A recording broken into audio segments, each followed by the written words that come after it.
ओम शांति। आज प्यारे बाप दादा के अव्यक्त मधुर महावाक्य हैं 23 नवंबर 2025 और रिवाइज डेट है 31 दिसंबर 2007।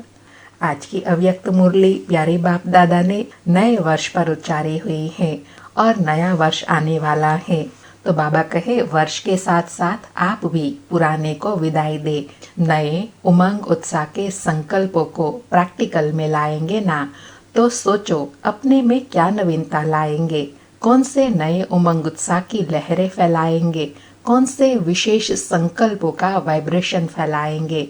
बाबा कहे सोचो, आप सभी ब्राह्मण सारे विश्व की आत्माओं के लिए परिवर्तन के निमित्त आत्माएं हो, विश्व के फाउंडेशन हो, पूर्वज हो, पूज्य हो।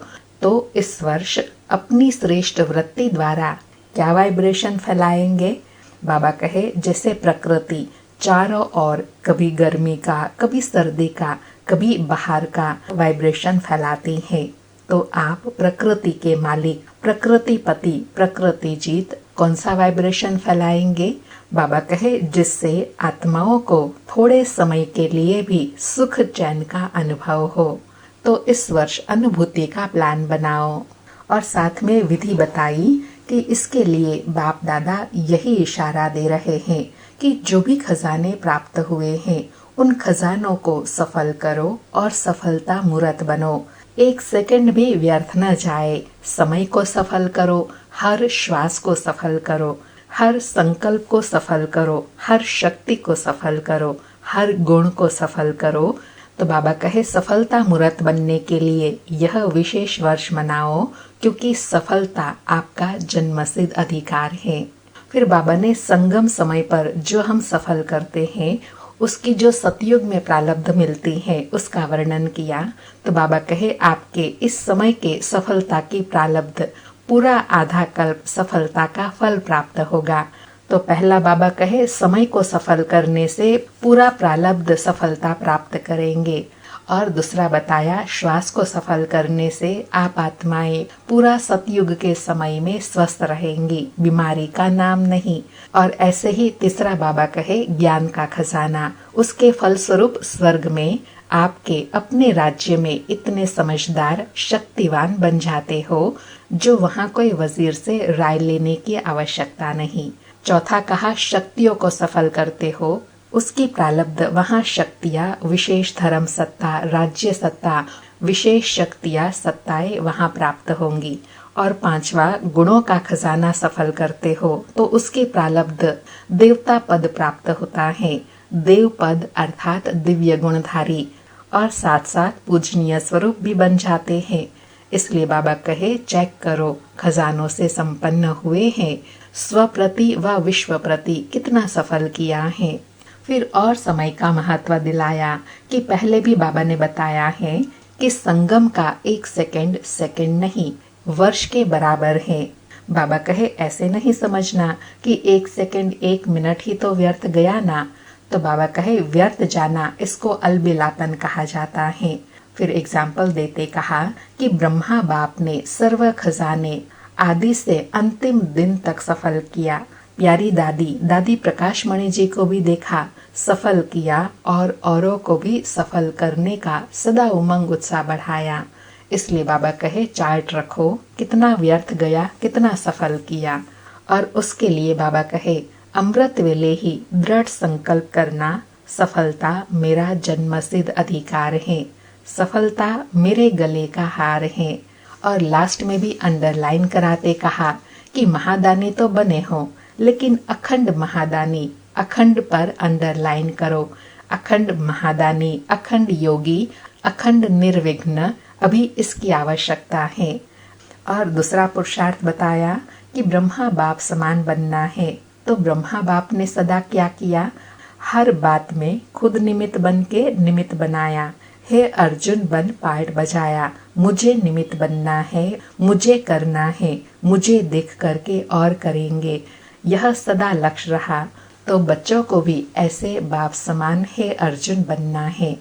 और प्रैक्टिकल स्वरूप से सेवा करने के लिए कहा कि निश्चय का प्रत्यक्ष प्रमाण है रूहानी नशा। नशा रखो कि हम ही बने हैं, हम ही हैं और हम ही बार बार बनते रहेंगे। यह नशा सदा ही कर्म में दिखाई दे। कर्म का अर्थ है चलन में, चेहरे में दिखाई दे। सुनते हैं प्यारे अव्यक्त बाप दादा के अनमोल मधुर महावाक्य, सफल कर सफलता मूर्त बनने की विधि।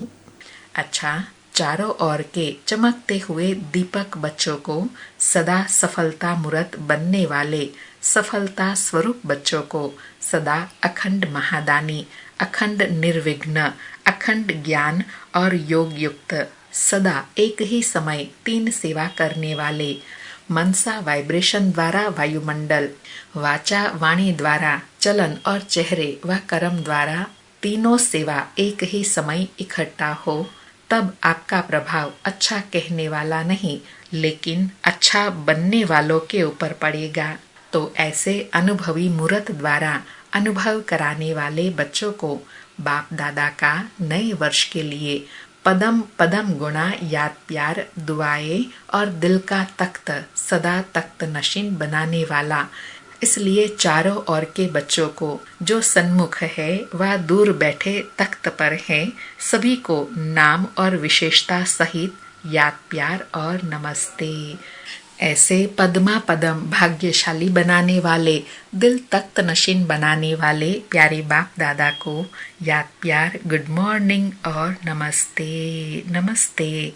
बाबा कहे, अच्छा जो पहली बार आए हैं वह उठकर खड़े हो जाओ, हाथ हिलाओ। देखो आधा क्लास पहली बार का आया है, पीछे वाले हाथ हिलाओ। दिखाई दे रहे हैं टीवी में, बहुत हैं। अच्छा, पहली बारी आने वालों को बाप दादा की बहुत बहुत दिल से मुबारक भी है और दिल का याद प्यार भी है। जैसे अभी आए हो तो अभी के आने वालों को बाप दादा का वरदान है, अमर भव। ऐसे अमर बनाने वाले प्यारे बाप दादा को शुक्रिया बाबा, शुक्रिया। आज बाबा ने वरदान दिया, ग्लानि करने वाले को भी गुणमाला पहनाने वाले इष्ट देव महान आत्मा भव। ग्लानि करने वाले को भी गुणमाला पहनाने वाले इष्ट देव महान आत्मा भव। जैसे आजकल आप विशेष आत्माओं का स्वागत करते समय कोई गले में स्थूल माला डालते हैं तो आप डालने वाले के गले में रिटर्न कर देते हो, ऐसे ग्लानि करने वाले को भी आप गुणमाला पहनाओ तो वह स्वतः ही आपको गुणमाला रिटर्न करेंगे, क्योंकि ग्लानि करने वाले को गुणमाला पहनाना अर्थात जन्म जन्म के भगत निश्चित कर देना, यह देना ही अनेक बार का लेना हो जाता है। यही विशेषता इष्ट देव महान आत्मा बना देती है। बाबा ने इष्ट देव व महान आत्मा बनने की बहुत विशेष विधि बताई कि सामने वाली आत्मा कोई भी हो, उनको गुणमाला पहनाएंगे तो वह रिटर्न में आपको गुणमाला जरूर पहनाएंगे, जिससे बाबा कहे आप इष्ट देव व महान आत्मा सहज बन जाएंगे। आज का स्लोगन है, अपनी मनसा वृत्ति सदा अच्छी पावरफुल बनाओ तो खराब भी अच्छा हो जाएगा। अपनी मनसा वृत्ति सदा अच्छी पावरफुल बनाओ तो खराब भी अच्छा हो जाएगा। आज के अव्यक्त इशारे हैं, अशरीरी व विदेही स्थिति का अभ्यास बढ़ाओ। आज की प्रैक्टिस है, बाबा कहे कितना भी कार्य की चारों ओर की खिंचातान हो, बुद्धि सेवा के कार्य में अति बिजी हो, ऐसे टाइम पर अशरीरी बनने का अभ्यास करके देखो। यथार्थ सेवा का कभी बंधन नहीं होता, क्योंकि योग युक्त युक्ति युक्त सेवाधारी सदा सेवा करते भी उपराम रहते हैं। ऐसे नहीं कि सेवा ज्यादा है इसलिए अशरीरी नहीं बन सकते। याद रखो, मेरी सेवा नहीं बाप ने दी है तो निर्बंधन रहेंगे। बाबा कहे सेवा करते हुए सदा हल्के और निर्बंधन कब रहेंगे? जब सेवा करते हुए यह स्मृति रहेंगी, यह सेवा बाबा की है। अच्छा, फिर से प्यारे अव्यक्त बाप दादा को शुक्रिया बाबा, शुक्रिया।